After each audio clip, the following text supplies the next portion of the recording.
Want to stop IDM from constantly checking for updates? In this guide, I'm going to show you guys how to disable the IDM update check permanently. First, go to your desktop and open the search bar. Type Registry Editor and click on it to launch. Inside it, open drop-down for HKey Current User. Scroll down and select Software.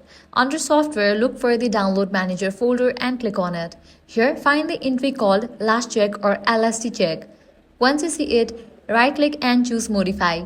In the value box, change the year from something like 2025 to 2099. Then click OK to save the changes. That's it. IDM will now think the update check is already set far into the future and it won't bother you with update messages anymore. And that's how you disable IDM's update check in just a few easy steps.